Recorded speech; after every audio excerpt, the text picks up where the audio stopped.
The basement air was thick with mildew and memory. Elena moved carefully, flashlight beam slicing through the dark like a scalpel. Dust covered everything, old sketchbooks, wires trailing like vines, forgotten canvases leaning against cement walls. It was all exactly as her father had left it. Or so she thought, behind an aging shelf stacked with VHS tapes and dried paint cans, her hand brushed something cold and metallic. A hidden panel. It gave way with a soft hiss, revealing a safe that hadn't seen light in years. Inside, a hard drive, wrapped in a piece of fabric that smelled faintly of turpentine and coffee, her father's scent. Tucked alongside it was a yellowed note in his unmistakable spidery handwriting.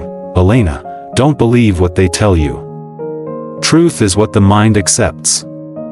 Back in her apartment, she booted up the drive, expecting journal entries or perhaps artistic rants. Instead, she found a maze of folders labeled with alphanumeric codes. Buried deep in one was a series of video logs, time-stamped over several months leading up to his death. The first video, her father, gaunt but lucid, staring directly into the camera. To my daughter, if you're watching this, then either I've failed, or I've succeeded beyond what I feared. The blueprint isn't a theory anymore. It works. But not how I imagined. It doesn't just unlock potential. It rewrites you. He turned the camera toward a wall-sized neural map. The patterns were unlike anything Elena had seen, neither fMRI nor EEG, but something in between. A digital fingerprint of consciousness. He called it the cognitive canvas. The next video hit harder. A woman, eyes closed, face pale, was connected to electrodes. Her father's voice shook. This is subject 11. She volunteered, though she didn't know for what. I implanted a false childhood memory and altered her perception of time. If she wakes up believing it's 2003, I'll know it's worked. Elena recoiled, bile rising in her throat. Her father, gentle, eccentric, tragic, had crossed a line. Then came the final file. The most disturbing. He was sweating, frantic, his voice nearly a whisper. They know. The Institute, they want it. If anything happens to me, know this wasn't an accident. I didn't just stumble into death, I was pushed. He paused. And Elena, don't test it on yourself. Whatever you do, you won't come back the same.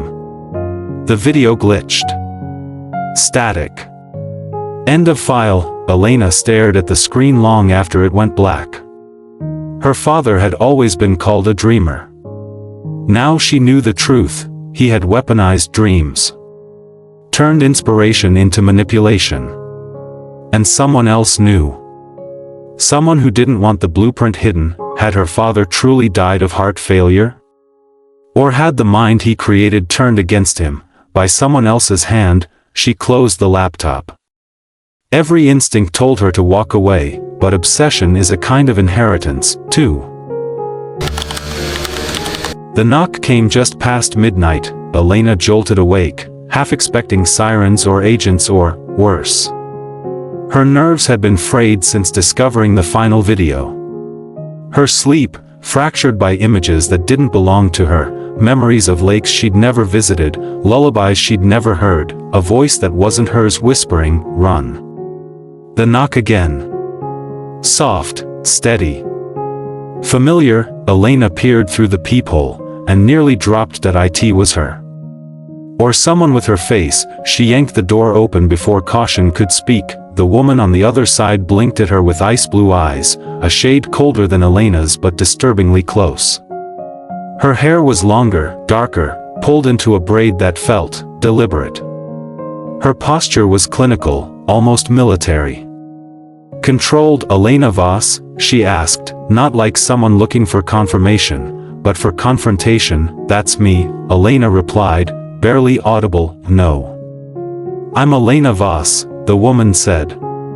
You're Liz. Silence. Then chaos. Elena slammed the door. The woman forced it open with surprising strength. They fell together, a tangled mess of limbs and disbelief. Elena reached for the drawer where she kept her old lab scalpel, until the woman said something that made her freeze. "Mom used to sing to us in the crawlspace. Remember the silver flashlight? The one with the star sticker?" Elena hadn't thought of that flashlight in decades, because she couldn't. She had no memory of it. And yet, the image formed instantly. Vivid, specific. Emotionally loaded. But, from whose memory? She backed away slowly. "Who are you?" The woman stood, dusting herself off like this was a long overdue reunion. "My name is Elena Voss. Our mother separated us when we were 5. You stayed with father, because he needed a subject for his experiments. I stayed hidden, protected. Until now." Elena felt her legs weaken. "Why now?" "Because you activated the blueprint," Liz said flatly. "And when you did, my memory started bleeding into you." Elena blinked. "That's not possible," Liz cut her off. "He mapped your mind over mine. That's why you don't remember. You're living my life, in a body designed to hold his dream." Elena's heart thundered. "So what are you saying?" "I'm saying only one of us is real." They stared at each other, mirror images fractured by 1,000 secrets. Who was the projection? Who was the vessel? And who had lived a lie so complete that they'd never even known? Elena turned back to her father's files, hands trembling. A new entry had appeared in the logs, one she hadn't opened before. It was labeled, "List Protocol." Elena had stopped trusting mirrors. Not because her reflection changed, though it sometimes did, but because she could no longer tell if the face looking back was hers. It started subtly. A barista at the corner cafe smiled too long, called her Lena, and asked how her painting exhibition went. She laughed it off, must be mistaken. But then, at a lecture hall she once taught in, a man in his late 30s approached her. Pale. Shaking. "God, Elena. I thought you were dead." She stiffened. "Have we met?" He looked stunned. "You're joking." "It's me, Jason. We were married. 3 years. You vanished after the accident, no trace.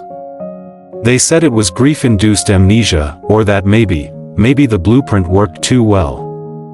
Elena stared blankly, something in her gut clenching. She didn't know him. But her pulse reacted. Her eyes stung. A memory, disjointed, surreal, surfaced. Laughter in a sun-drenched kitchen. A scar on his shoulder. A shared toothbrush. A miscarriage. She stumbled back. No, that's not real." Jason reached into his coat and handed her an old Polaroid, her face, next to his. They were smiling. In love. She was wearing a necklace she'd never seen before, but somehow knew had broken one morning in the shower. That night, the nightmares returned, except they weren't dreams anymore. They were memories, lives she hadn't lived. A rescue mission during a fire in 2008. A summer retreat in Vermont with a woman named Dahlia who claimed Elena once saved her from suicide. A child calling her mama, but in her timeline, 2008 was a blur of white coats and lab rats. Desperate, Elena pulled out the archived logs again, scanning through her father's encrypted notes. One line, nearly buried, struck like a dagger. Layered memory architecture is unstable. Fragment bleed is expected. Identity reinforcement must be maintained, or host will experience multiple lived timelines as truth. She reread it. Again. And again. Multiple lived timelines. Not dreams. Not hallucinations. Reality, in plural. Was she experiencing the lives of previous blueprint subjects?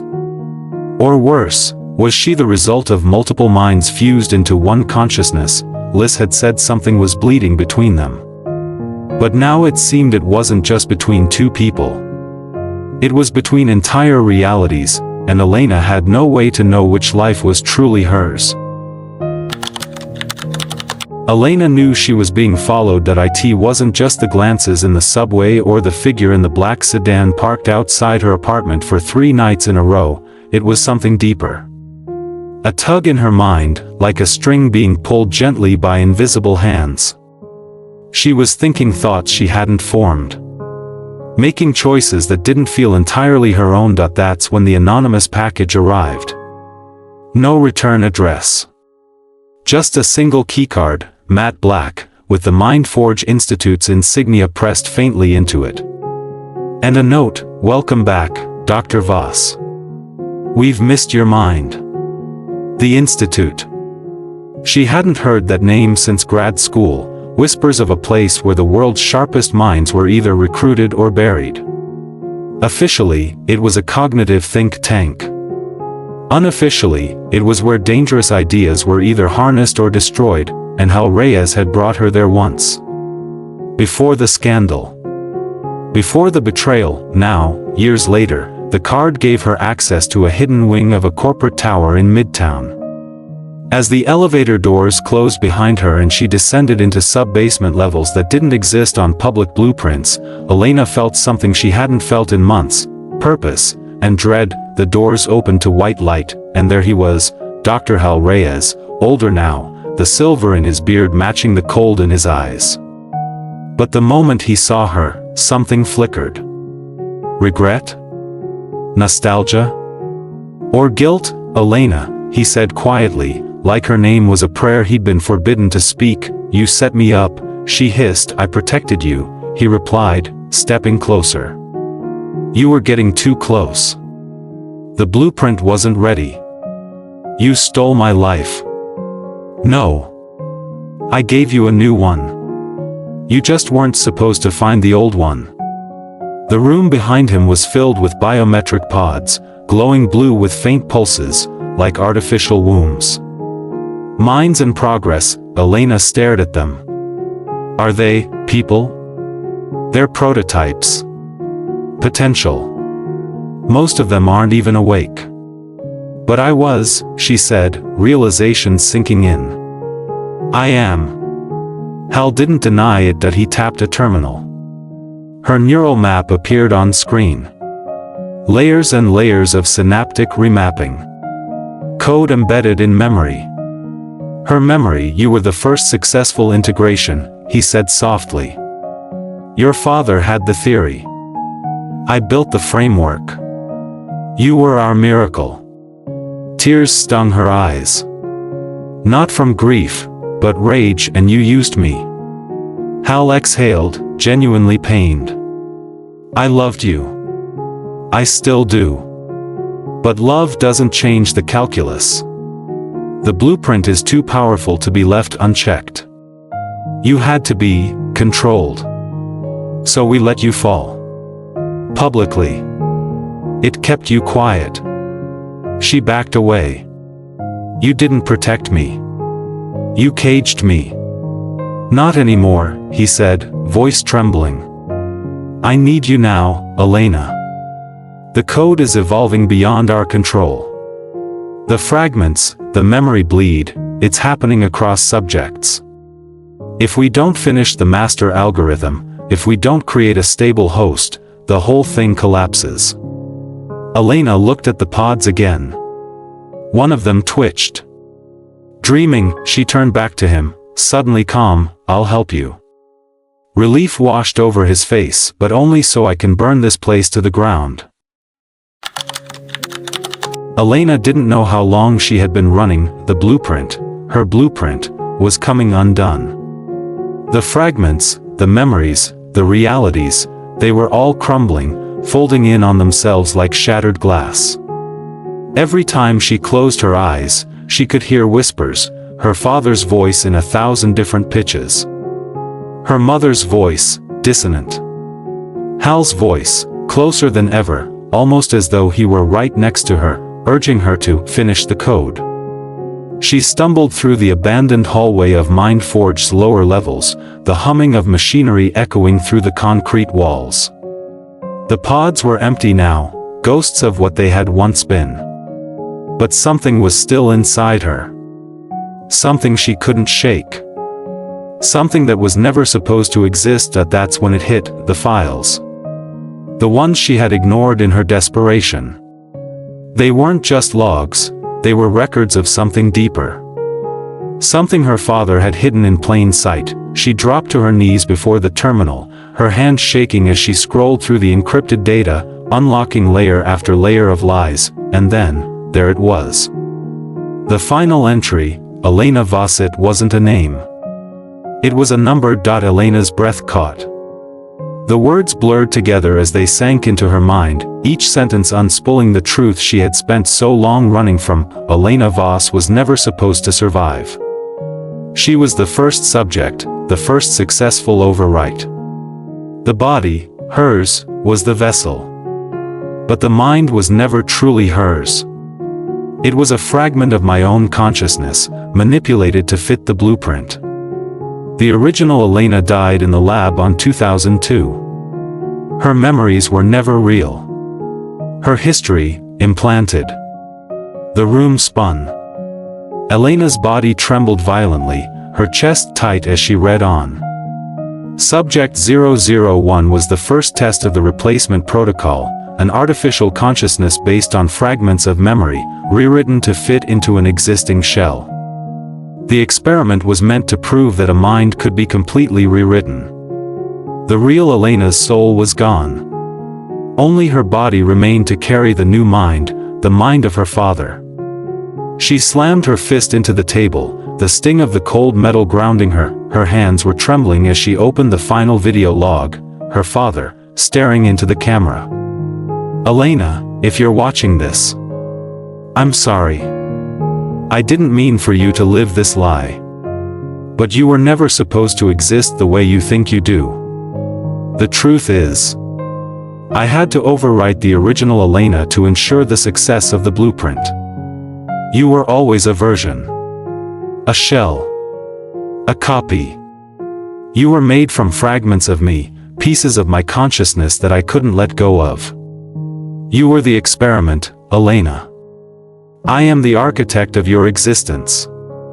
And now, you must choose: stay in this body, this false life, or end the blueprint, even if it means erasing the very core of who you are. The video ended. And Elena was left with nothing but the knowledge that she had never been real: her name, her identity, her memories.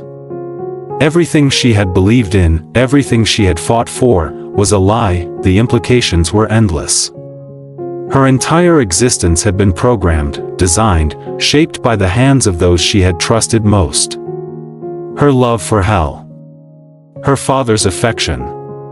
The people she had met, the places she had visited, all implanted. But what was left of her now? What was left of Elena Voss if she wasn't truly Elena Voss? Tears blurred her vision as she stumbled back. Could she destroy the blueprint? Could she end it all? But to erase the blueprint, was she erasing herself? She looked at the glowing screen one last time, her finger hovering over the delete button. The final choice: destroy it, and risk losing everything, every memory, every feeling, every relationship, or continue living the lie. And then, for the first time in what felt like forever, she smiled. I choose me. With a final, decisive click, Elena initiated the purge. The blueprint collapsed, the world went silent, and she was left, standing alone, with nothing but her reflection in the glass. End of the story arc.